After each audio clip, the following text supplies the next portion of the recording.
Sharon, manaka dene wacho ni our leaders have been a very big let down. Jotendwa osefel jowa makaluo kabisa.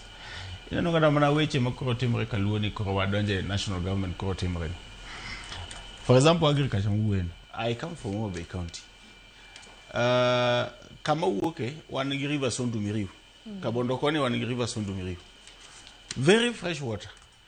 The other side nitie nam. Hey, the other side nitie nam Homa Bay kocha. Ti yudo ka ji wacho ni kaka chuonyo tuo. Ok nyalo pur. Kaka the entire Homa Bay is black cotton soil. Yes. Ni wacho iwinjo ni kaka chuonyo ni otuo, ni ok nyalo pure. Ni jondhiwa gi be mapuro to bende gipuro mana gi ginene. Kade bed ni nyalo kaw wach mara gi kacha mo wacho ni leaders wanyalo kaw wach mara gi kacha seriously. We can be feeding the nation. Because one give pee. We don't need coal. Yes. Some weather focus change. One you put the some coal ching rain me nani. Tojo hopi the band. No band people na become in your band or chill ceiling provision. You want to put band to they don't so. Give you a bit to kucha give you to jacket put to give you pesa kanyo. Ko katangacho de do ko sogulo ne mana no some no se jacket no se chulo pesa wadu.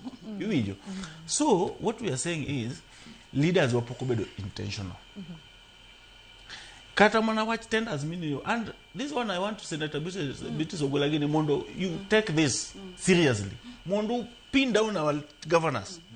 Onge kakinyalo duaro ni mondo economy ma local grow. Tika oria from notista na mimio a local road team. Kotieko kore certificate nite chule to pesa ne die bank ni Nairobi. Locals don't count pesa. Ko pesa biro ga circulation ma pesa chiro be. Pesa biro ga 13 billion. Indike paper ni 6 billion was for development. To 6 billion ite odok na obi odomoko do ginene. There is no money circulating egwenkacha. So our leaders must be very intentional mondo wa empower jowa. Because the moment majowa obedo empowered, to even the risk magin security and everything, dog pain. Nikech geodate. Ji te yudo gima gitimo. Then lastly, aparo ni bende our leaders gi wabeda ne uru bende gi unity of purpose. Wangi unia ango ingeni jo machalo tombo agini.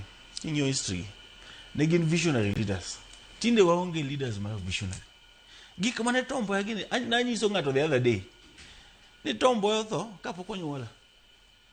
Professor Mago anyucho ko last year.